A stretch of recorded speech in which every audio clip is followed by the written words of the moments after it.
E aí, Lígia? Tudo Tudo bem? bem? Tudo ótimo, tudo Oh, tranquilo. e aí, preparada? Estou já. Todas as perguntas aqui já no esquema para a gente aproveitar ao máximo essa oportunidade Que isso. de falar um pouco mais, né, sobre essa visão de uma pessoa que tem tanta experiência na medicina convencional e também na medicina integrativa, holística. Muito, muito A legal, holística realmente. tem tanto, mas eu estou tentando ficar mais um pouco perto da holística, mas ainda falta um pouco de maturidade para eu chegar lá, mas eu chego, com certeza. Tudo bem? Tudo ótimo. Então vamos começar? Você que Para a gente manda. não perder. É a dona do show.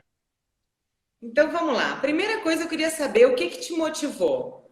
Porque a gente sabe que para chegar na neurocirurgia foram muitos anos de estudos aí na medicina convencional, que é bem, né? A gente não tem nem tempo de estudar alguma coisa a mais. Quando a gente está focado ali na medicina convencional, tem muito tempo que a gente tem que ficar doando para isso. Como é que foi? O que que te fez abrir esse olhar? Olhar para a área da medicina holística ou da medicina integrativa? Me conta. Você tem essa resposta, mas eu vou ser gentil, eu vou responder para você, né? Primeiro, boa noite, pessoal. Eu sou o Carlos Ribeiro, para quem não me conhece. É um prazer enorme estar aí participando dessa live com a Lígia, na Média Integrativo. E espero que a gente possa contribuir com vocês aí para esse bate-papo. Eu acabei de chegar do trabalho agora, você sabe que a gente não para, né? E respondendo a sua pergunta, Lígia, é claro que foi pela dor, né? A gente raramente consegue fazer qualquer coisa na vida se não for pela dor. Então, é claro que eu percorri todo esse caminho de médico, passando pela neurocirurgia, por subespecialidade de cirurgia de coluna, etc e tal, mas sempre, no fundo, a gente tinha uma dor, que é a dor que todo mundo carrega sempre, porque eu tenho uma história onde eu fui abandonado pelo meu pai quando eu tinha 3 anos de idade, e isso fez com que a minha criança interna só pudesse olhar para isso como uma percepção de ser o cocô do cavalo do bandido, né? Porque se um pai que deveria amar, ele rejeita, né? Então essa criança se tornou uma criança super impotente, super desvalorizada, uma criança que achava que não merecia muita coisa da vida. E é claro, eu fui buscar a medicina, né, internamente para cuidar dessa criança e também para buscar mostrar para o meu pai que ele estava completamente errado e que eu era foda.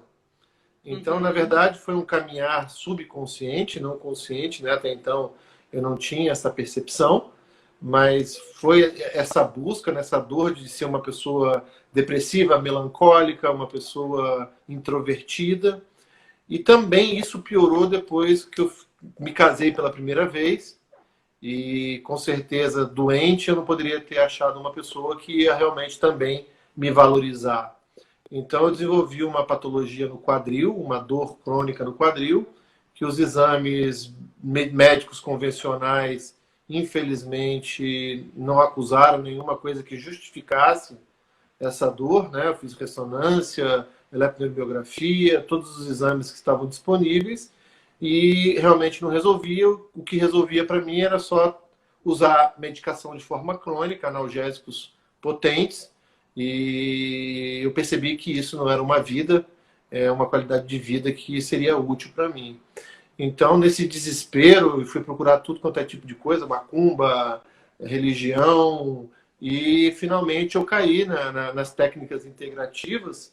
E a primeira técnica o que eu conheci foi a microfisioterapia, não sei se, inclusive, você já ouviu falar sobre ela. E depois que eu conheci isso, eu fui estudar nova medicina germânica, astrologia, Theta Healing e vários outros cursos, até que finalmente eu achei na hipnoterapia clássica, na hipnose clássica, a última ferramenta que me faltava para entender como eu poderia resgatar essa criança que sofria tudo, né? Sofria muito. Então esse caminho foi trilhado a partir realmente de uma busca, de um conhecimento meu, até que finalmente eu me curei, né? Entre aspas, de algumas dores. E é claro que diante disso tudo, né? Como o nosso mestre Einstein dizia, uma vez que a nossa mente se expande, nunca mais ela pode voltar a ser a mesma. Então, eu não poderia fazer outra coisa a não ser passar a compartilhar com as pessoas a importância da gente olhar para nossas emoções e de que forma, né, aquilo que as pessoas chamam de doença psicossomática pode ser realmente uma expressão de alguma dor emocional e que a gente precisa de olhar com carinho para que a gente possa dar uma outra percepção para o nosso tratamento físico. Essa foi mais ou menos a história que me levou a esse mundo integrativo, alternativo, como você diz aí. Perfeito. Realmente a gente acaba indo pela dor, né? Quando tem alguma dor muito forte, é que a gente perde os preconceitos e aí vai atrás daquilo que funciona, independente de crença, independente de qualquer coisa. Muito legal sua história e poder falar disso com tanta naturalidade, né? Desse aspecto com seu pai. Isso não é fácil, né? Mas quando a gente consegue colocar isso para fora é porque já foi curado, já está cicatrizado. Quando a gente tem dificuldade... Esse é o principal sinal de que realmente alguma técnica funciona. Então, eu sempre oriento as pessoas a, quando estiverem ouvindo alguma palestra, ouvindo alguém falar, é claro que você pode se emocionar por isso, mas existe a diferença entre você se emocionar porque você, cara, eu consegui, de que você se emocionar porque você está ainda na dor. E é claro que quando a gente pode falar disso naturalmente, isso é somente a minha história, e depois disso tudo eu honro a minha história, porque se não fosse através da minha história, se meu pai não tivesse me abandonado, se eu não tivesse passado uma infância com dificuldade, tanto financeira quanto pessoal, se eu não tivesse casado com uma pessoa que tivesse fortalecido a minha dor, me levado realmente ao topo daquilo que seria o suportável para mim, com certeza eu não teria chegado aonde eu cheguei e hoje eu não seria quem eu sou. Mas a gente não precisa mais carregar a dor, né? Esse caminho de você olhar só para fora, não olhar para dentro, é uma coisa que realmente te leva a um processo de você viver longe de você. Né? A gente cria uma máscara, a gente cria, né? O Jung já dizia isso. A gente não vive no self. Ou a gente vive na máscara ou a gente vive na sombra. E o único lugar que a gente pode realmente viver é quando a gente está com a gente mesmo, sabendo quem você é, batalhando para se tornar uma pessoa melhor, vendo a vida de uma forma melhor, porque é isso que o autoconhecimento faz, né? Então é isso que a gente propaga hoje, é autoconhecimento para autocura. E se você não tiver a capacidade de se conhecer, de lidar com as suas dores, com certeza não adianta só você cuidar do físico, nem você estar ligado só ao espiritual, porque fica um buraco aí no meio que não se comunica, né? Perfeito. Agora vamos falar um pouquinho sobre como surgem as doenças, né? Principalmente as psicossomáticas. Uma pergunta. Nós somos seres psicossomáticos. Então isso quer dizer que toda doença é psicossomática? Como é que você vê isso? E como que surgem as doenças? Com certeza não. Tá? O que eu vejo hoje é que nós somos constituídos por uma trindade. Essa trindade é o corpo físico, é a emoção, o cérebro e é a sua espiritualidade. Então hoje, cada dia mais, isso está nítido para mim. Porque a primeira coisa que a gente precisa de perceber, né, Lígia, é que a natureza não deu saltos. Né? As pessoas podem ser criacionistas, acharem que Deus fez tudo em 7 dias, mas eu acho que existe uma certa mal interpretação em relação ao que são esses 7 dias. Eu acredito que, de repente, sejam 7 períodos, 7 épocas, alguma coisa assim. Mas o que a gente sabe é que houve um processo realmente de evolução aqui no planeta Terra, em que o próprio Big Bang ele acontece da matéria há cerca de 13,5 bilhões de anos, e o próprio planeta Terra demora quase 9 bilhões de anos desde esse Big Bang para 5 bilhões de anos, e a vida mesmo só pôde aparecer. Ah, o Claudinho, você está aí, querido? Então, como eu estava te falando dessa questão dessa evolução, a natureza ela gastou alguns milhares de anos. Então, essas células surgiram a partir das células procariontes, que evoluíram para as células eucariontes, que são células que a partir daí a gente tem uma reprodução sexuada, que a gente chama de mitose e meiose, e passou pelos quinidários, vermes, invertebrados, vertebrados, até que a espécie humana pudesse surgir. De forma que é quase impossível a gente achar que a natureza ela agiria contra a gente, fazendo com que a gente adoecesse de uma forma crônica, né? Então, na natureza, isso não é um mecanismo biológico viável, porque você imagina se na natureza uma zebra sofresse de tireoidite de Hashimoto, se sofresse de esclerose lateral amiotrófica, de depressão, de ansiedade, de qualquer coisa nesse sentido. Então, é claro que o nosso cérebro foi se especializando com isso, né? Então, a gente adquiriu inicialmente, na evolução do sistema nervoso, o cérebro reptiliano, que vai ser o gerenciador do sistema simpático e parasimpático, que determina a luta ou fuga, ou a recuperação, a regeneração. Então, é claro que o nosso corpo, ele tem uma capacidade fantástica e imensa de trabalhar com todas as possibilidades que foram feitas através do gerenciamento de todos os nossos órgãos, né? E quando a gente se torna mamífero, a gente adquire o cérebro límbico, o cérebro emocional, e aí a gente começa a falar de amígdala cerebral, de circuito de Papet, giro do símbolo, que são todas as estruturas relacionadas às nossas emoções. E a gente carrega também essas emoções básicas, primárias, que são reconhecidas, inclusive, por expressão facial, onde a gente tem o medo, a gente tem a raiva, a gente tem a tristeza, a gente tem o nojo, a gente tem o descaso, né, que é o disfarce disso tudo. Então são 7 emoções, e essas emoções se expressam no nosso rosto como um mecanismo de comunicação entre as espécies. E por último, a gente adquire um lobo frontal, a nossa capacidade cognitiva, e isso só tem cerca de 170 mil anos, que é o que data a espécie humana. Ou seja, a gente adquire o gene da linguagem, que chama o gene FOXP2, e com isso a gente começa a se comunicar através de gestos e através da comunicação. Então, gente, esse processo todo demorou cerca de 3,5 bilhões de anos. A gente não está falando de 50 aninhos, de 100 aninhos. São alguns bilhões de anos onde, claro, com certeza houveram muitas tentativas e erros, e com certeza entre essas tentativas e erros, de acordo com Darwin, muitas espécies foram exterminadas, e a gente sobreviveu nessa capacidade de viver. Então, para a gente é um pouco ilógico a gente achar que o nosso corpo, com toda essa maquinária que foi desenvolvida, com cerca de 15 trilhões de células funcionando de uma forma harmônica, de uma forma equilibrada, isso fazer uma revolta contra você, né, como se a gente estivesse dentro de um presídio e falando, agora eu vou gerar anticorpos para destruir.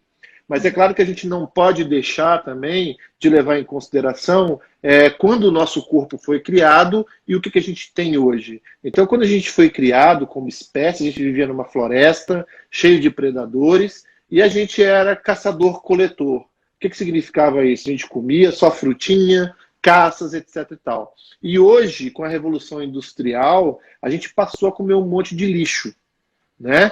Então, a gente cada vez mais toma mais antibiótico, cada vez mais os alimentos que a gente come tem lá antibióticos, medicamentos que vão destruir a nossa flora intestinal, a nossa flora, etc. e tal, de forma que a gente seria um pouco até leviano falar que, por exemplo, toda doença é uma doença emocional, respondendo essa tua pergunta, né? Então é importante sim que a gente hoje, e a medicina integrativa vem com toda essa força agora, avaliando disbiose, o intestino como um segundo cérebro e etc e tal, tentando diminuir a quantidade de carboidrato, de açúcar, porque esses não eram os alimentos que a gente se alimentava naquela época, para que o nosso corpo possa funcionar de uma forma mais harmônica. Mas é claro que a gente não pode esquecer o poder, né, que as emoções trazem para o nosso corpo. Então existem muitas pessoas que estudaram isso, continuam estudando, e uma dessas pessoas foi o grande criador da nova medicina germânica, Dr. Hammer,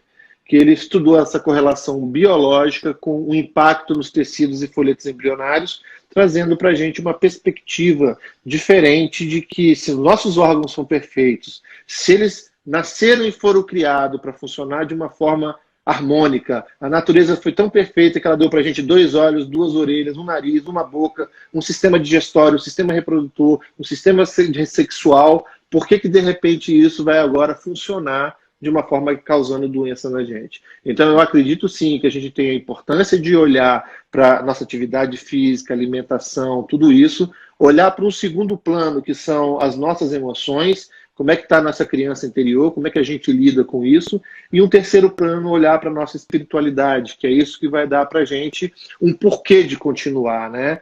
Então, é um campo ainda extremamente polêmico, mas hoje a gente vê vários estudos em relação ao efeito da oração nas pessoas, de que forma que a prece, de que forma que a intercessão através de passe, reiki e todas essas técnicas que hoje tem até mestrado em reiki, pode realmente interferir nesse mecanismo que a gente hoje sabe que também tem uma influência quântica, né? Porque a gente não sabe até hoje como é que um espermatozoide se junta com o óvulo e a partir daí você gera um ser com 15 trilhões de células vivendo em simbiose com 150 trilhões de germes que tem aí na nossa natureza e de que forma esse processo de uma célula única se transformar em todos esses tecidos, elas podem realmente criar um ser tão específico, tão fantástico, que depois de 9 meses nasce com uma forma completa, perfeita, capaz de se tornar isso aqui que a gente é. Então, é claro que é importante a gente passar a olhar as doenças emocionais como uma parte do repertório nas nossas doenças físicas, sim. Perfeito. E continuando ainda nessa coisa das doenças psicossomáticas, queria que você explicasse um pouquinho pra gente como que o estresse emocional, que a maioria ocorre na infância, como que ele pode gerar doenças no futuro? Como é que ocorre esse processo? A nível de cérebro, a nível das nossas células? Então, como eu disse para você, a gente tem o cérebro reptiliano, que é o cérebro gerenciador do sistema nervoso autônomo. Então, para que as pessoas possam entender, a gente só tem duas formas de funcionar. Nós somos um ser binário, né? Então, a gente vive em questão de dia, noite, bem e mal, yin e yang, dia ou noite, dentro ou fora, sozinho ou acompanhado.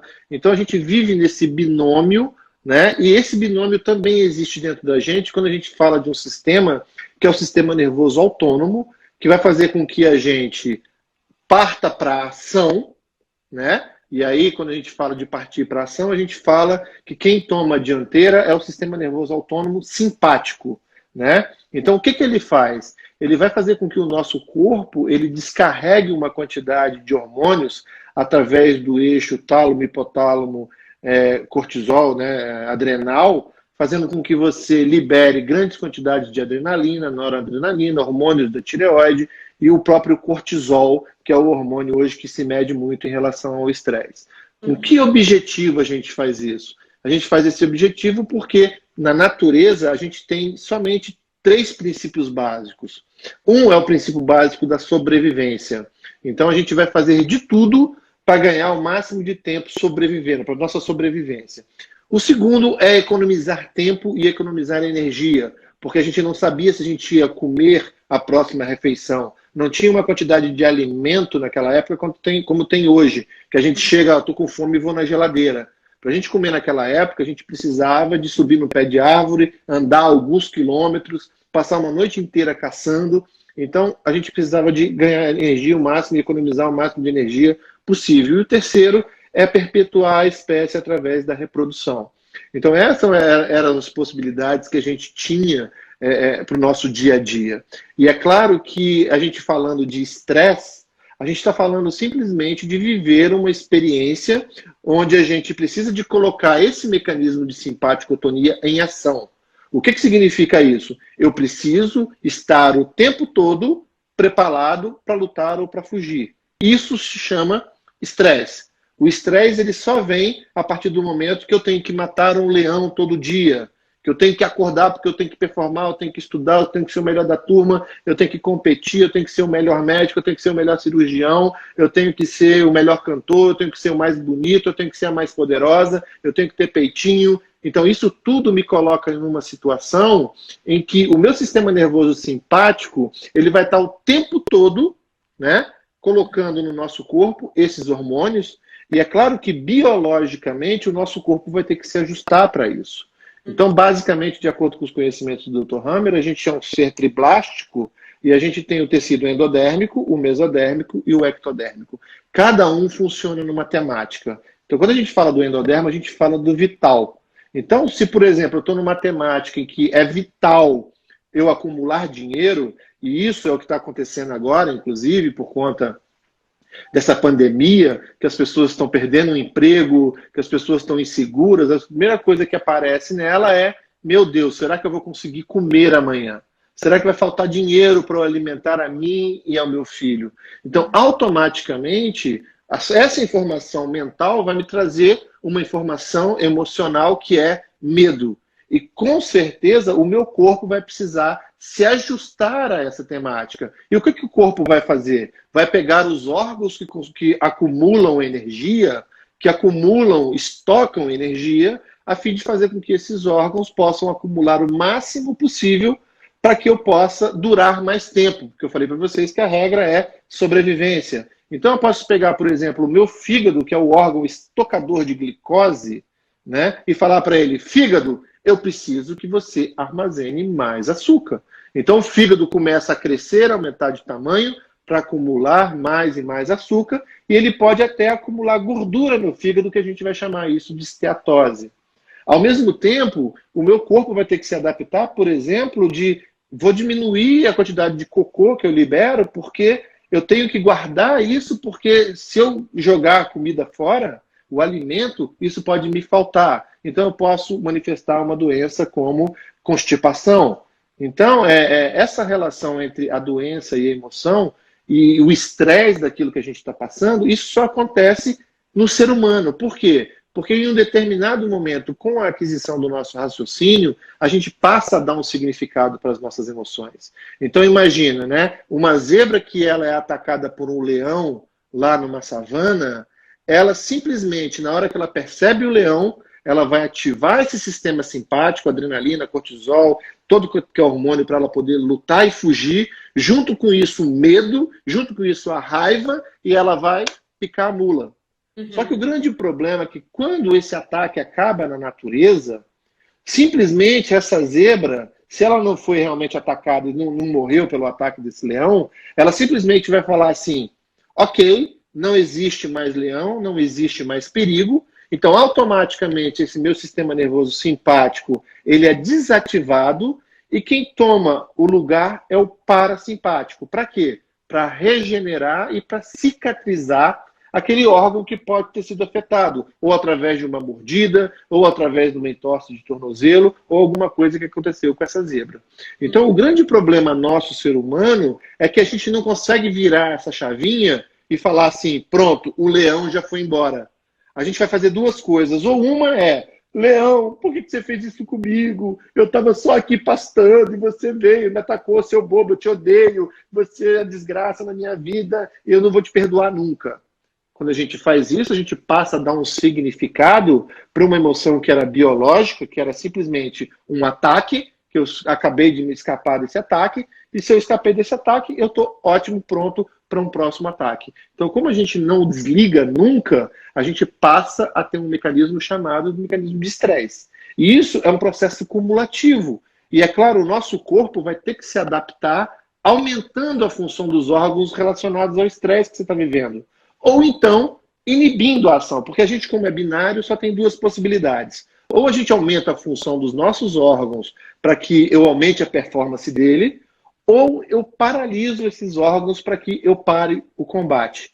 Entende? Então, o estresse nada mais é do que você estar o tempo todo com uma informação que vai te causar medo, vai te causar pânico, vai te causar raiva, e você tem o tempo todo que está lutando contra isso, não deixando o seu corpo voltar para o relaxamento, para a tranquilidade, que é o ideal que a gente viva. Então, nosso sistema simpático, durante o dia, a ação, ele tem que estar em performance, e durante a noite, quando a gente vai dormir, essas 8 horas, seja um processo de regeneração.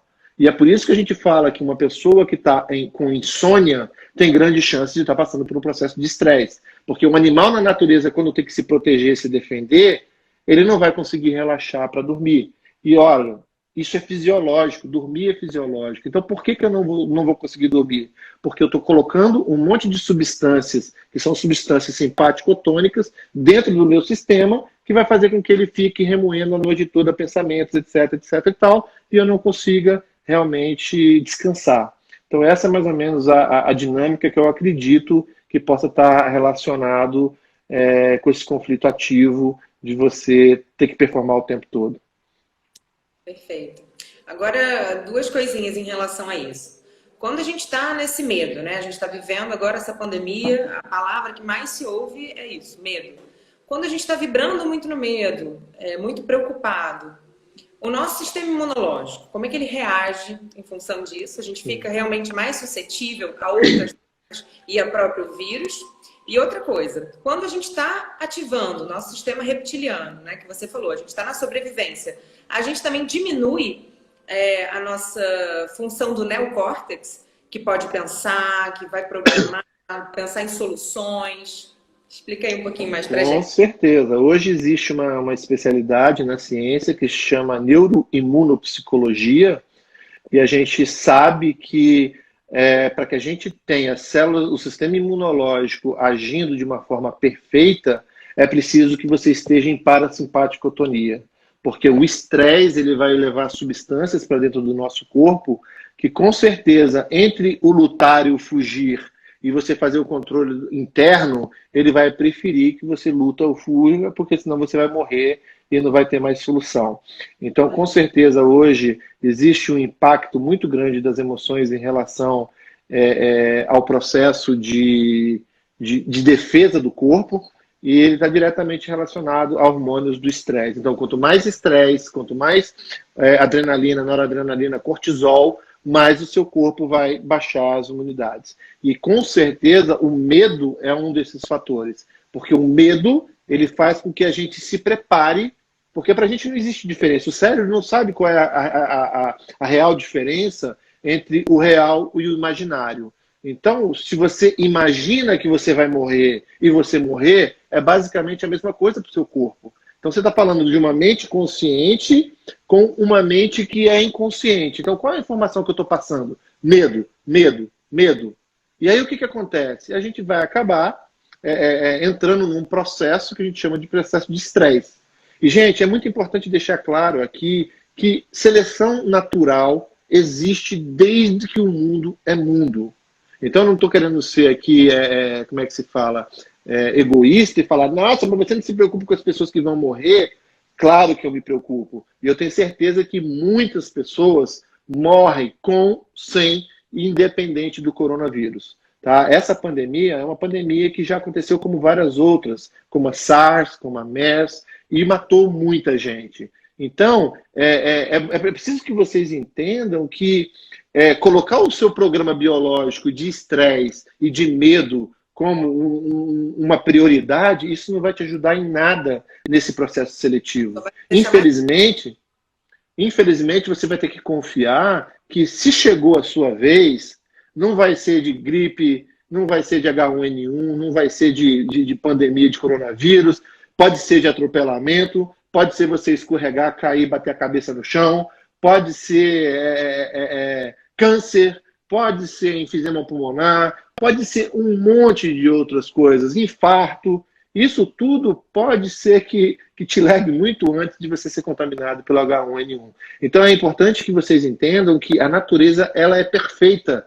Desde a construção da primeira célula que aconteceu há cerca de 3,5 bilhões de anos até os dias atuais. Então é fundamental que a gente tente, de alguma forma, trabalhar com a serenidade, trabalhar com o equilíbrio, a fim de a gente deixar esse sistema, que é o sistema imunológico, trabalhar da forma que ele precisa trabalhar. A gente sabe que a maioria das pessoas é assintomática, a gente sabe que só aqui em São Paulo são quase 20 bilhões de pessoas, né? E é claro, se a gente colocar aí 2% de pessoas, né? Isso vai ser o quê? 3.600 pessoas. Nossa, parece ser uma coisa louca, né? Que 3.600 pessoas morram. Mas isso, estatisticamente, infelizmente, não é uma coisa que está fugindo do que a natureza preconizou.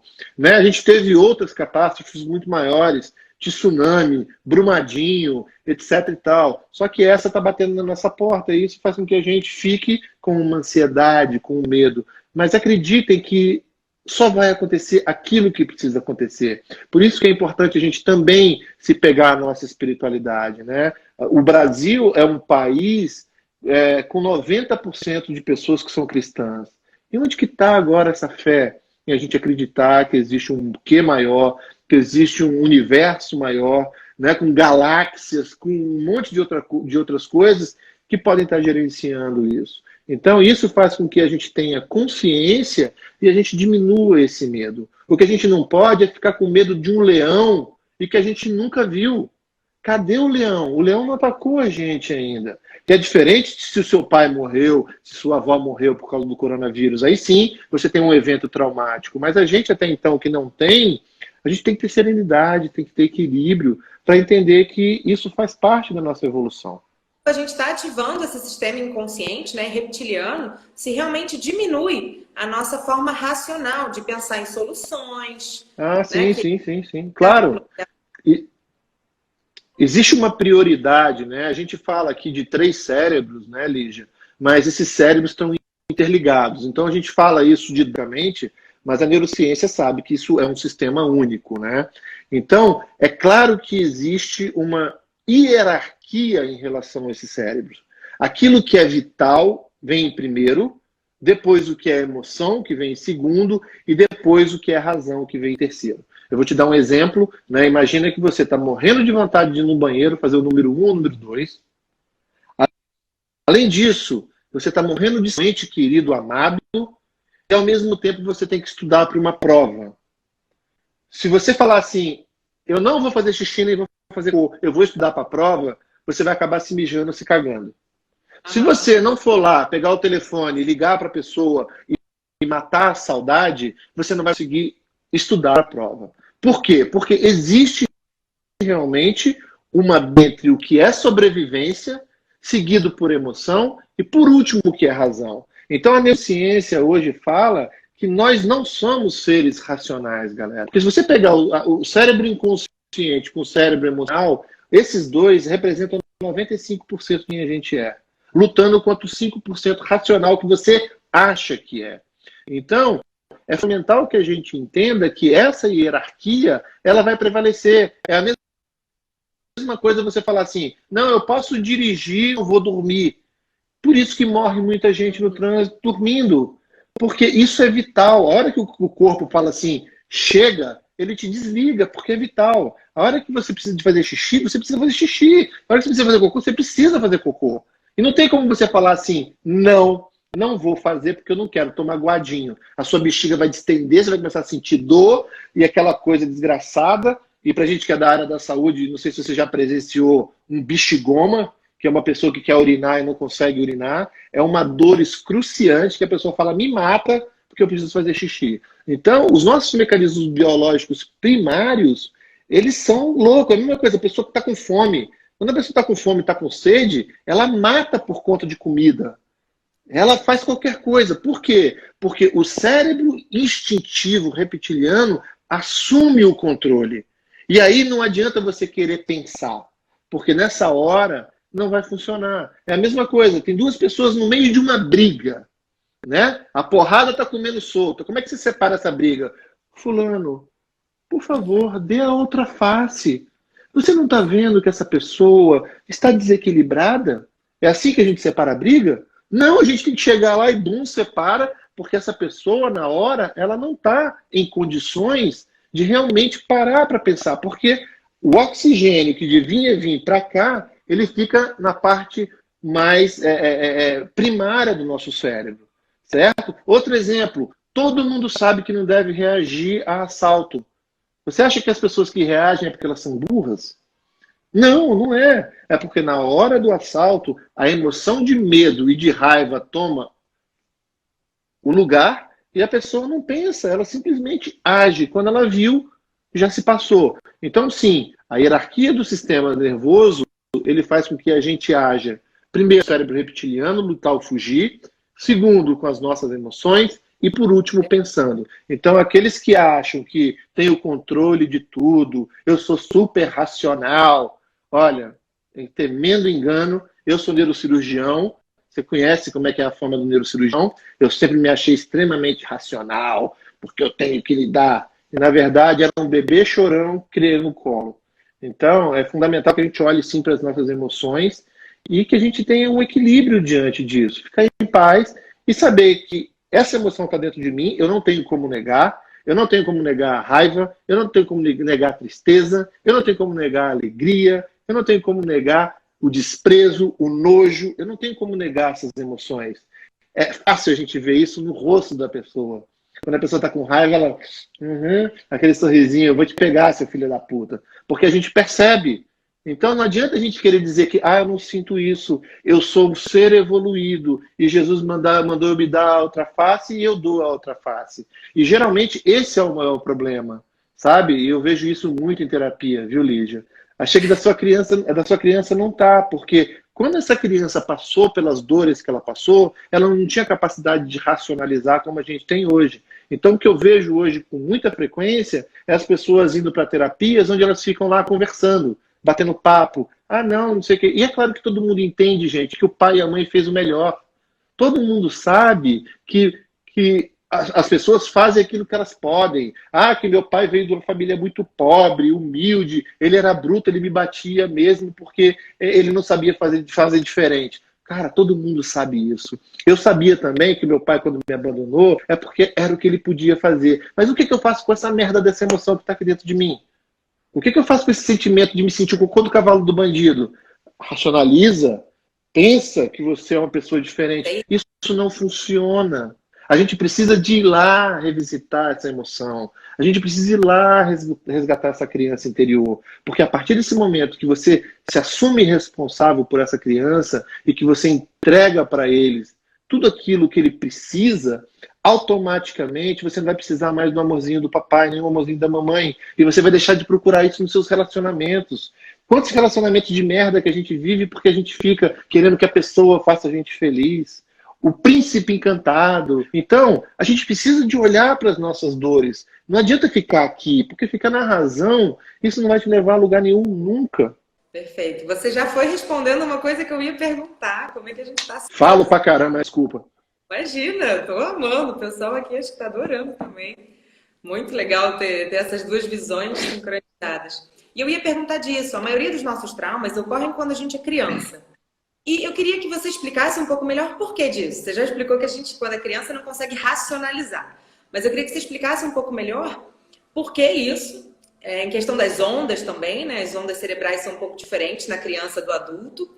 E porque depois, através dessas técnicas, como a hipnose, o Theta Healing, algumas outras técnicas, que você consegue trazer essa mesma onda cerebral que você realmente atinge essa emoção da criança. Então, explicar um pouco disso. Por que acontece na criança, qual que é a diferença e como que a gente pode fazer para ressignificar?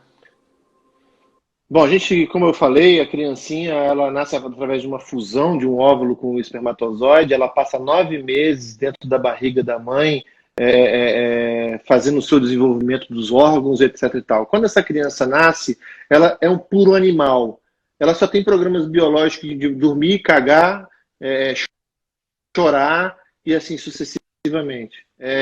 Bom, então eu estava explicando isso, né? Que a criança, a gente acredita que ela nasça com o que a gente chama de hardware, né? Ou seja, é uma máquina, é um cérebro, né? E esse cérebro, a partir do momento em que a gente vai vivenciando as experiências na nossa vida, a gente vai baixando programas, né? A gente vai baixando softwares em relação a isso. O grande problema é que, não sei se vocês lembram, a criança nasce com a moleirinha, né? Isso significa o quê? Que o cérebro dela, ela vai continuar crescendo e se expandindo, principalmente às custas de lobo frontal. Porque o cérebro reptiliano e o cérebro emocional, basicamente, eles já nascem meio que prontos. Mas existe uma fase de desenvolvimento que a gente acredita que se encerre por volta dos 5 a 7 anos de idade. E até esse momento, a gente não tem uma faculdade que a gente chama de faculdade crítica. O que é a faculdade crítica? É a capacidade que a gente tem de analisar as informações que estão sendo dadas para a gente. Então, se eu virar para algum de vocês aí hoje, agora, e falar assim, porra, você é um cuzão, você é um idiota. Essa informação vai chegar até você, você vai olhar e vai falar assim, poxa, por que o Carlos está falando que eu sou um cuzão e um idiota? O que eu fiz? Isso aí é um problema meu ou é um problema dele? Então a criança não tem essa capacidade. Então quando você vira para a criança e fala, você é burra, você é incompetente, você é uma desgraça na minha vida, você só veio na minha vida para me causar tristeza, você nunca vai ser ninguém na vida. É uma pessoa de autoridade, que teoricamente são os pais, que são os super-heróis, as pessoas que fazem com que essa criança se sinta mais segura possível, falando para ela quem ela é. E como ela não tem essa capacidade de falar assim, pô, a mamãe tá falando isso porque o papai não quis trepar com ela ontem, ou porque o chefe dela é um merda e brigou com ela no trabalho. E aí ela está descontando em mim. Uma criança não tem como fazer isso. Então, tudo aquilo que acontece com uma criança, aquela criança que o pai fala vai ser a melhor do mundo, e tem que se performar, e tem que ser melhor, tem que fazer, tem que acontecer, essa criança vai ser bombardeada por um monte de programas que a gente chama de vírus. São vírus que vão falar para essa criança, você não é ninguém. Certo? Isso vem, inclusive, do transgeracional. Né? Se eu sou de uma descendência, por exemplo, de italianos, o que os italianos vieram fazer no Brasil? Vieram para cá porque isso aqui era o melhor lugar do mundo? Ah, não tinha lugar para ir. Eu vou largar a minha pátria, onde está tendo uma guerra, onde está todo mundo morrendo de fome, para ir para o Brasil porque é uma cidade maravilhosa? Não. Então, o que seu tataravô ensinou para o seu avô, que ensinou para o seu tataravô, ensinou para o seu bisavô, que ensinou para o seu avô, que ensinou para o seu pai? Que dinheiro é difícil, que, poxa, você precisa de ter cuidado, porque você pode passar fome, você pode morrer de fome. Então, todas essas informações vão ser passadas para a gente como verdades absolutas. Né? E aí entram credos, religiões, crenças e um monte de coisa. Ou seja, tudo isso são os programinhas que a gente chama de software que estão sendo instalados nessa criança.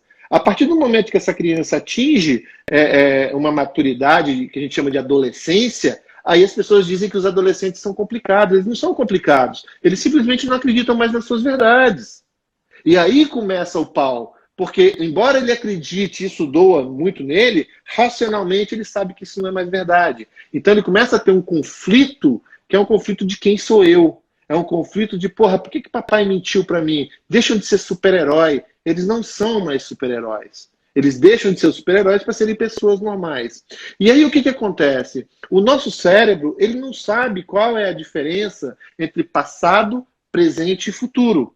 Então, quando a gente numa terapia, que é Theta Healing, que é hipnose, ou qualquer uma que a gente vá lá resgatar essa emoção, o que a gente está fazendo neste momento é levar um adulto ou uma pessoa que já vivenciou aquele fato, que já passou por isso, que sabe que já deu tudo certo, para ir explicar àquela criança que ninguém se preocupou com ela, de falar para ela, olha, mamãe estava triste naquele dia que ela brigou com você, não é você que é um merda. Papai e mamãe não vivem bem, então eu desconto em cima de você. Papai e mamãe vivem uma relação de merda, então você é minha filhinha querida. Eu te amo muito e você agora vai ficar casadinha comigo porque eu te amo, papai te ama. Então, o nosso cérebro vai ficar congelado ali, porque não existe essa diferença de, porque isso foi lá quando eu era criança. Não. Isso para o seu cérebro continua aqui. E enquanto a gente não fizer essa criança entender isso e que a gente não conseguir ressignificar toda a emoção que está por trás daquele evento, automaticamente a gente não vai conseguir viver no presente.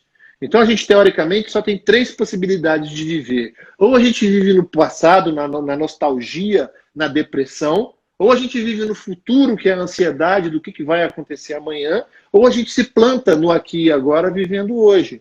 Então é fundamental que as pessoas vivam no hoje. E para isso, a gente precisa resgatar os momentos onde a gente teve dores. Então é por isso que quando a gente usa essas técnicas e consegue ressignificar, é como se você parasse de interromper o fluxo de crescimento dessa criança para que esse adulto deixasse de ser aquela criança. Porque quando a gente vive achando que o outro vai ser o responsável pela nossa vida, o outro é que tem que me dar amor, o outro é que tem que me dar carinho, isso é um pensamento de uma criança que ficou congelada lá. Então a gente chama isso de máscara, né? Ou sombra. E a gente só pode trazer para o self à medida que a gente ressignifica isso. Então, falando de ondas cerebrais, a criança, por não ter o lobo frontal, ela não funciona tanto em ondas alfas igual a gente. Em betas, quer dizer. Então, eles funcionam mais em onda alfa. Então, isso, embora não tenha nada a ver com hipnose, isso com certeza significa que a informação pode baixar como se não tivesse um antivírus. Então, quando a gente adquire o fator crítico, a gente adquire o antivírus. Porém, a tua máquina, cara, já está com um monte de vírus. E ela não vai rodar de uma forma legal. Então, quando a gente ressignifica essa emoção, quando a gente resgata, a gente traz a pessoa para o presente. E é por isso que as técnicas funcionam tanto, segundo a minha percepção. Né? E a gente, nesse momento agora de isolamento social, a gente está sendo, de alguma forma, obrigado a olhar para dentro. E aí tá vindo muitas sombras à tona, né? O nosso inconsciente está gritando, porque ele sempre grita, só que a gente vai se ocupando com outras coisas para não ouvir essa voz. E agora a gente está vivendo num momento que não tem mais como calar essa voz. Essa criança está gritando e pedindo para ser olhada. E você tem, assim, alguma coisa que a gente possa fazer? O pessoal que está ouvindo, que está se identificando, que então, quer depois... criança. Algumas dicas, assim? Então, tá me ouvindo? Tô. Então, isso com certeza depende da intensidade do problema, sabe, Lígia? Que a gente está vivendo nesse momento, né? É claro que a gente não vai, em momentos de crise, conseguir resolver muitas coisas, porque muitas das coisas vão precisar de um profissional que te leve ao processo de terapia. Mas a gente gravou, depois pede o pessoal para olhar lá no meu canal, Saúde DMC. A gente tem gravado vários vídeos para ansiedade, para insônia, para dores musculares, que são vídeos paliativos para que as pessoas possam aproveitar do transe para sair dessa informação que a gente está colocando aqui no dia a dia. Mas o mais importante que eu acho que é nesse processo é que você olhe e reconheça quem você realmente é. Que você pare de ficar vivendo nessa máscara. E eu acho que esse confinamento faz isso, né? Com que a gente não consiga mais viver nessa máscara, né? E a gente passe a manifestar as nossas sombras, né? Quais são as sombras que eu tenho, que eu carrego? Porque a partir do momento que você olha para você e fala, cara, isso dói. Cara, eu me sinto um merda mesmo. Eu sinto cocô do cavalo do bandido. E não, eu sou o pegador, eu sou foda, etc e tal, eu sou o melhor homem, eu sou o melhor profissional. E sim, o que está me levando a isso? Porque realmente o processo de tratamento dessa criança, ele é possível sim, mas você precisa de ter uma certa bagagem já com autoterapia. A autoterapia é possível e a gente pode fazer isso em auto-hipnose, mas eu não recomendo que você faça esse processo porque às vezes você pode lidar com alguma informação que você não vai conseguir gerenciar. Por exemplo, você não sabe que você foi abusada sexualmente. E aí, num processo desse, você se depara com uma cena que você acha que é abuso. Então, como é que você vai lidar com isso? Você pode explodir nesse momento, né? E você precisar de alguém para fazer isso. E é por isso que eu também não recomendo, gente, eu não estou fazendo desserviços. Eu sei que tem uma galera aí que me segue. Mas, tome muito cuidado com o tratamento por internet. Porque quando a gente está lidando com dores tão profundas, vocês viram o que aconteceu na nossa live aqui? Quantas vezes a live caiu?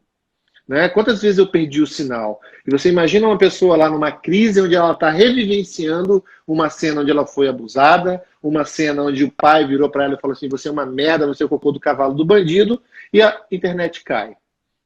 Né? Então, eu não recomendo e eu não faço esse tipo de tratamento online justamente por isso, porque eu gosto de estar aqui no tete-a-tete.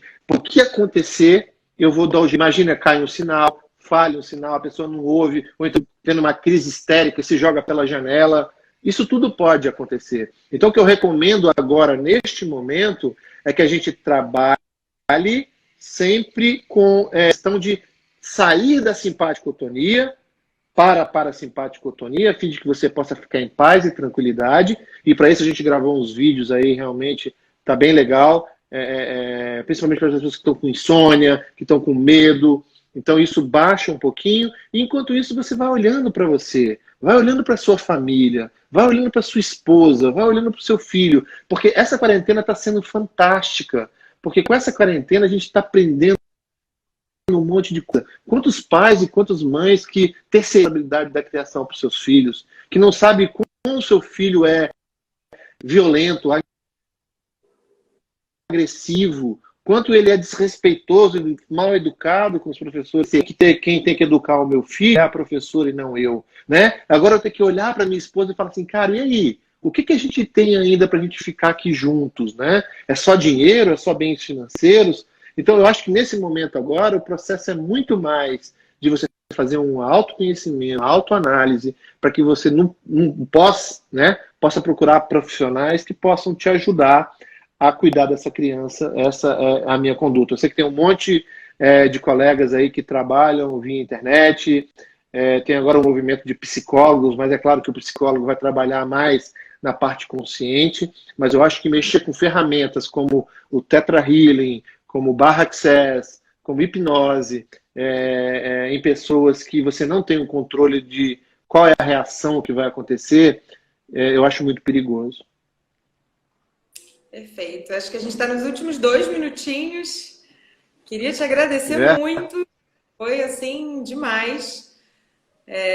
Foi maravilhoso. Tinha algumas outras perguntas, mas claro que não dá tempo da gente falar. Vamos marcar outra, se o pessoal quiser. Estou sempre à disposição. A gente acha o horário e fica à disposição. E a gente está com uma campanha agora. Eu tenho um curso chamado DMC, Decodificação Mente-Corpo. E por conta do coronavírus, por conta dessa pandemia, a gente fez um preço super legal. Eu vou disponibilizar depois para você aí as possibilidades para o pessoal, porque eu tenho certeza que a partir do momento em que essa pandemia acabar, com certeza muitas pessoas vão explodir, ou vão estar explodidas, e vão precisar que a gente esteja preparados com suporte para dar para essas pessoas. Então a gente fez aí, eu conversei com o financeiro, falei, cara, vamos baixar, não tem como aumentar agora, vamos colocar as pessoas para poder ajudar cada vez mais, e essa é a nossa contribuição. Então depois eu vou te mandar, depois manda para mim seu WhatsApp, que aí eu vou mandar para você o link, se você quiser compartilhar com o pessoal aí, vai ser fantástico. Explica Obrigado. Os últimos minutinhos, o que é o DMC? Pode ser o DMC é o conjunto... Só para o pessoal entender. A gente volta a qualquer coisa, se você quiser, tá bom?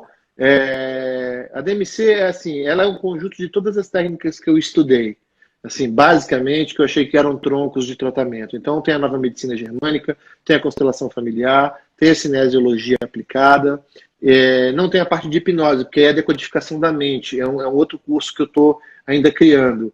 E nesse curso, o nosso objetivo é que você consiga entender, através dos seus sinais e sintomas físicos e através do sistema que você está, em que posição você está. Então, a partir desse momento, você, como terapeuta, consegue entender qual a emoção que você precisa trabalhar no seu cliente e você consegue reajustar esse seu cliente dentro de uma grade de lealdade familiar, recolocando ele na ordem, no equilíbrio, no dado tomada e principalmente no pertencimento, usando, é claro, uma ferramenta que às vezes pode ser só uma palavra, que pode realmente bater e fazer com que a pessoa entenda e a ficha caia, ou então você levar ela no processo terapêutico. Mas o nosso objetivo hoje com a decodificação do corpo é fazer com que as pessoas consigam se autoconhecer. Então, concluindo é isso, a gente pegou todas essas ferramentas, é claro, não é um curso de formação de nova medicina germânica, isso tem aí a Marina Bernardes, tem o Ivan Bonaldo,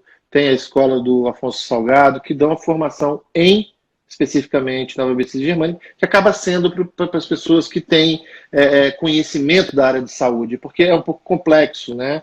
Então, o que a gente fez? A gente adaptou isso aí para as pessoas que são leigas, para que elas pudessem colocar isso dentro dos seus processos terapêuticos, a fim de entender melhor como o corpo funciona. Então, a gente está fazendo essa campanha aí, porque tem uma turma montada para julho, eu espero que até julho, ou junho ou julho, não sei, isso aí tudo esteja resolvido, e com o objetivo de formar mais pessoas preparadas para ajudar as pessoas aí, porque vai ter muito trabalho para a galera. Pode fazer a pergunta que você queria fazer. Isso. Então, uma última pergunta. Eu queria saber, na visão da medicina germânica, né, que tem uma visão diferente, mas que eu adoro a visão da medicina germânica, para mim faz muito sentido. Como que ele entende esse vírus e as doenças relacionadas ao pulmão? Como é que isso é visto? Cara, eu discordo completamente dessa pegada, né, da germânica pura. Então, como eu disse para você, eu fiz todas as formações e eu peguei aquilo que é o principal de cada uma delas.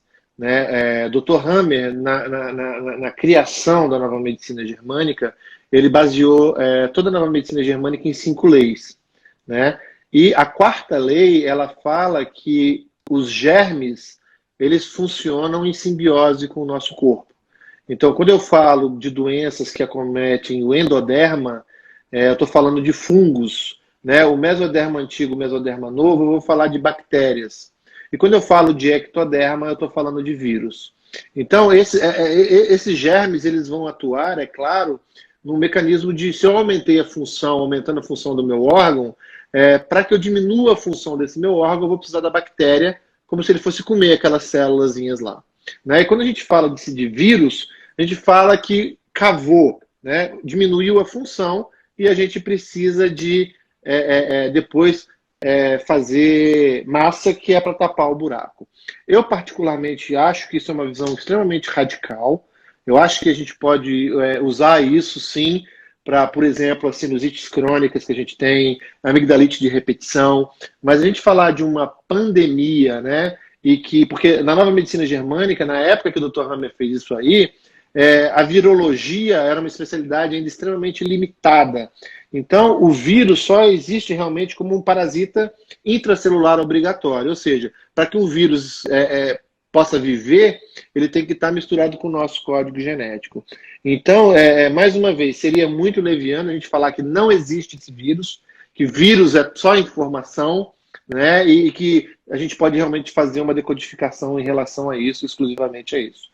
É claro que o pulmão é o órgão relacionado à vida, né? Ao medo da morte, porque se você não tem oxigênio, você realmente morre. Então, o órgão relacionado a isso, tanto na medicina chinesa, que fala isso através da tristeza, na nova medicina germânica a gente fala através de eu não consigo respirar, a morte está em mim. Por isso que muitos pacientes dentro de UTI morrem ou de insuficiência renal ou de complicações pulmonares. Por quê? O pulmão a morte está em mim, eu estou numa UTI, fudeu, acabou tudo. E o rim é aquilo que está diretamente relacionado com o desabamento de existência. Quando o cara fala assim, acabou, eu estou sozinho no meio do deserto, não tem água, não tem comida, acabou tudo. Então, o impacto é muito forte nos dois órgãos. Porém, essa questão aí de vacina, não vacina, de o vírus existe ou não existe, eu acho que a gente tem que ponderar muito, porque a gente sofre muito ataque, porque a nova medicina germânica é uma pseudociência, porque ainda não tem comprovação científica, eu nem sei se vai ter um dia, por conta dos interesses que estão atrelados a isso, né? Então, o que eu defendo é o seguinte, quando a gente está diante de uma pandemia, de um vírus desse, a gente não pode falar de que o mundo todo está dentro de um conflito de medo da morte, né? E eu vejo alguns colegas se posicionarem dessa forma, que lá em Wuhan as pessoas viveram opressão e não sei o que, não sei o que, não sei o que. Para mim, isso aí foge um pouco, né, a realidade. Eu prefiro ficar que existe realmente vírus e bactérias. Como você deve saber, existe uma bactéria multiresistente, um Staphylococcus aureus, que quando a gente pega no hospital, isso pode dar septicemia, não tem antibiótico para tratar. A gente não pode falar que isso aí é somente um conflito biológico. Você me entende? Uhum. Então, assim, para o dia a dia, para doenças de pele, amigdalite, sinusite, de repetição, eu acredito que sim, as bactérias, os vírus podem estar diretamente relacionados com os tecidos. Mas para as patologias mais agressivas, eu continuo achando que a medicina é fundamental, que a gente às vezes tem que tomar antibiótico mesmo, a gente às vezes tem que fazer vacina mesmo, e a gente tem que fazer alguma coisa para poder ajudar o nosso corpo nesse combate. Porque a seleção natural existe, e claro que esses vírus, vira e mexe, eles vão vir, né, como um agressor. Existem várias teorias de que isso foi um vírus que foi manipulado geneticamente na China, etc e tal, mas eu prefiro me calar porque eu não sei se isso é verdade ou não. Eu não gosto de plantar sementes de discórdias onde eu não tenho certeza. Então eu me posiciono dessa forma, sabe, Lígia? É claro que a gente olha com isso, mas a gente tem que ter o bom senso de falar, cara, isso aqui também é uma infecção, é uma pandemia, a gente tem que se cuidar. Porque eu sempre falo para os meus alunos, cara, nem toda doença física é de causa emocional. A nossa função como terapeuta é achar se existe por trás da doença física. Então, é um caminho de ida e volta. A gente não pode ser determinista e falar que toda doença física é de causa emocional. A gente pode falar que existem muitas doenças físicas que têm, sim, uma causa emocional e a gente chama isso de doença psicossomática. Eu acho que respondi a sua pergunta, não sei. Com certeza. E acho que é bem isso, né? Pegar o melhor de cada mundo. A gente não precisa excluir uma para aceitar a outra. É o caminho do meio, que é sempre mais inteligente, com mais bom senso, né? Partindo sempre daquilo que for mais saudável. Peraí, o que faz sentido? Nem toda linha é 100% correta. Até porque partiu de um ser humano. O humano é falho, não é perfeito, né? A gente parte das crenças daquela pessoa que estudou aquilo. Então, esse bom senso que você falou, eu acho que isso é fundamental. Para as pessoas não bitolarem, acharem que só a medicina germânica que faz sentido e a medicina convencional não faz nada, ou só a medicina, né, só a medicina alternativa. E por isso que eu gosto da palavra medicina integrativa, porque ela realmente integra temas. Tudo aquilo que fizer sentido, tudo aquilo que for melhor para o paciente, que seja menos invasivo, mais natural, mais barato, né? Que seja melhor para a pessoa, especificamente. Então, eu vou um pouquinho mais além, sabe, Lígia? Eu falo que nós, terapeutas, nós médicos, não somos porra nenhuma. Em qual sentido? No sentido que quem é foda é o universo. Porque o universo, ele sabe quais as ferramentas que você tem para você ajudar a pessoa que precisa de ajuda. O universo sabe quais ferramentas eu tenho para ajudar aquela pessoa que precisa de ajuda. Então, a minha técnica, ela dá 100% certo? Não, mas ela dá 99%. Não é por conta da tua técnica. É porque o universo vai fazer com que as pessoas que sentem na tua poltrona ou que deitem na tua maca sejam pessoas que falam assim, puta, esse cara é o cara que pode me ajudar. Então, todas as técnicas são importantes e eu vejo que o grande problema da maioria das técnicas é a vaidade e o egoísmo. Porque a vaidade vai em falar, a minha técnica é perfeita. Então, eu vi isso em todas as técnicas que eu estudei. Eu vi isso na micro, eu vi isso na Theta Healing, eu vi isso na germânica, eu vi isso na hipnose. A hipnose clássica é melhor do que a ericksoniana, a hipnose não sei o que, não sei o que. E grande merda. Não tem nada a ver com você.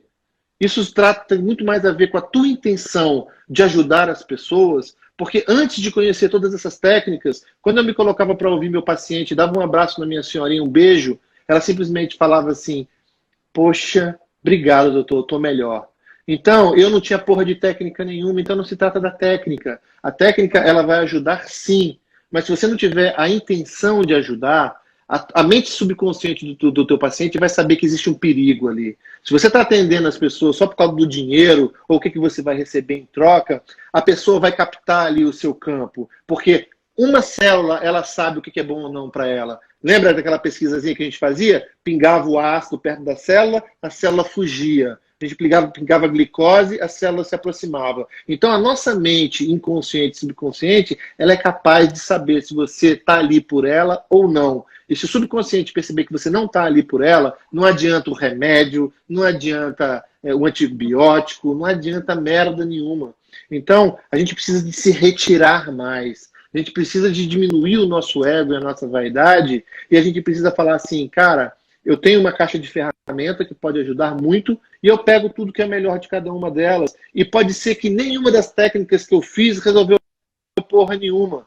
Mas aí vai chegar uma tiazinha com galinha aguda e vai benzer essa pessoa e vai curar ela de um problema que você não conseguiu curar, mas você colocou a sua sementinha ali. Você, de repente, foi aquele tijolinho que fez com que a pessoa conseguisse procurar uma outra pessoa. Então, não se trata da técnica. Então, menos vaidade, né? É o que eu falo, a DMC é uma técnica que ou ela serve para tudo ou ela não serve para nada, a gente joga tudo, não serviu, a gente coloca a nossa viola no saco e vai embora, porque a gente não vai poder ajudar todas as pessoas.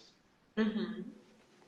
Com certeza. E a gente facilita o caminho, né? Ninguém cura ninguém. As pessoas... Não cura ninguém. E a gente falou, a natureza é perfeita.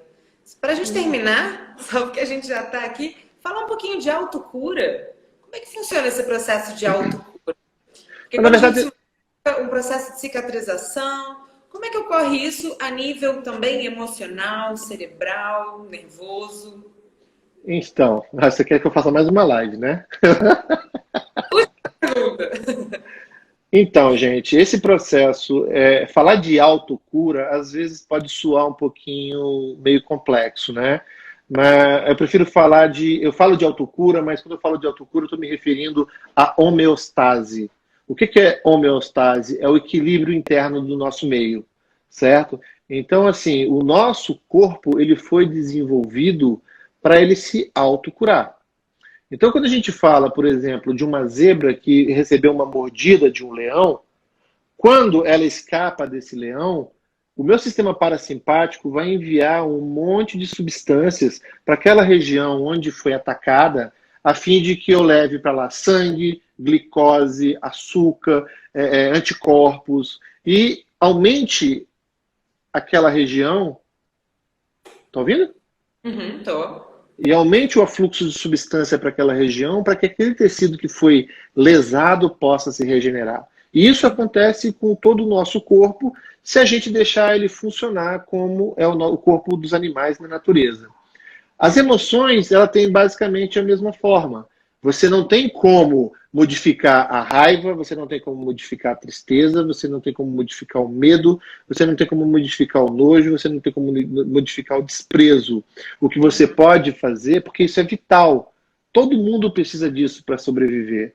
O que a gente pode significar, o que a gente pode fazer é ressignificar o significado que a gente deu para aquela experiência que foi vivida.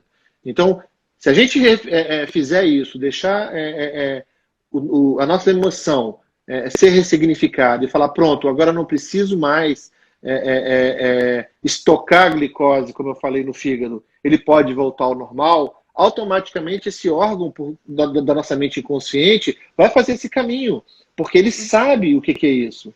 Ele sabe que se eu preciso de armazenar, eu armazeno. Se eu não preciso armazenar, eu jogo fora. Isso ele faz da mesma forma que ele bate o coração, que ele faz a troca gasosa, que ele filtra o rim. Então, o que a gente tem que se preocupar nesse processo de autocura não é no processo físico, porque o processo físico ele vai acontecer, mas desde que você retire a emoção que não está deixando ele se reequilibrar. Perfeito.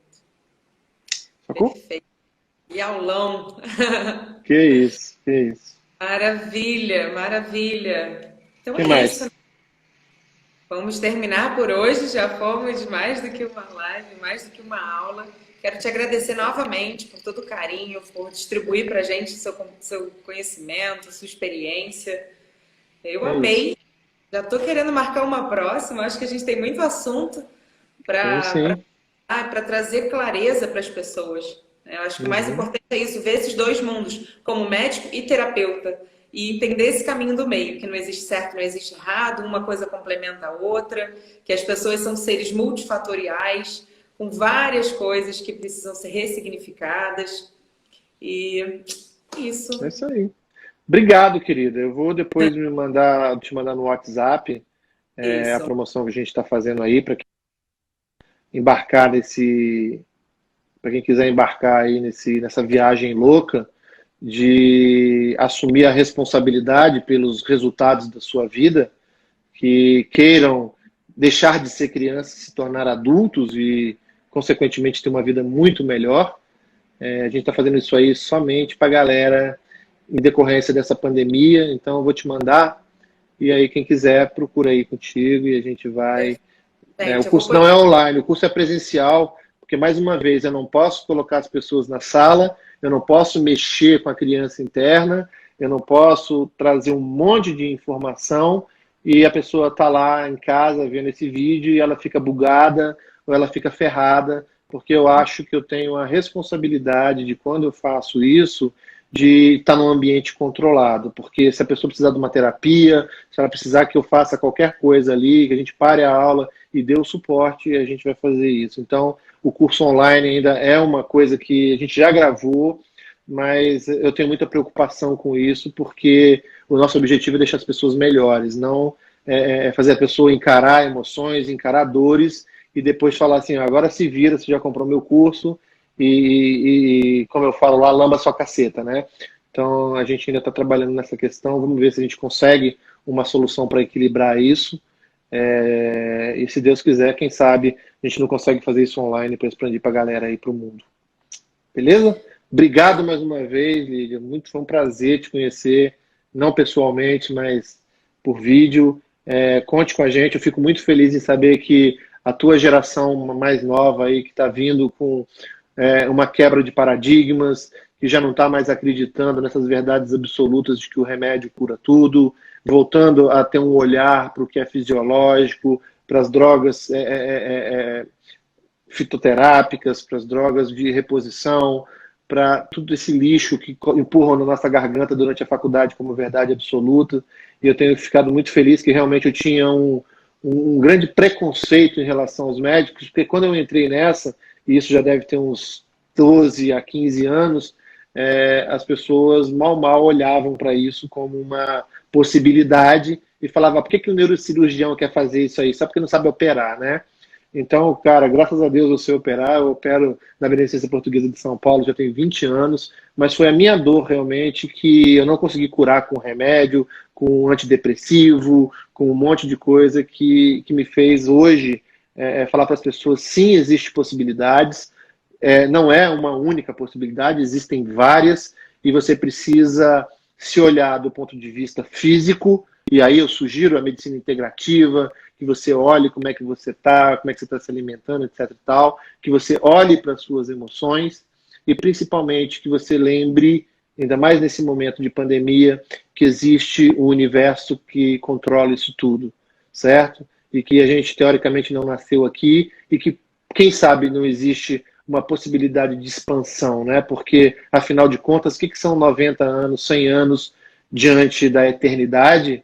E se a gente passou por isso tudo aqui para amanhã morrer e acabou tudo, teoricamente isso não tem um senso do porquê a gente continuar fazendo aqui, do porquê a gente está nessa live agora ajudando pessoas, porque se isso não é um propósito de eu me melhorar para que eu possa partir para um próximo estágio, né? Esse universo, esse Big Bang que se expandiu dessa forma tão fantástica, com bilhões e bilhões de galáxias, que a gente não tem a mínima possibilidade de saber se isso existe ou não, a gente achar que tudo isso foi criado somente por conta da nossa barriguinha, por conta do nosso umbiguinho, que eu sou o centro das atenções do mundo, né?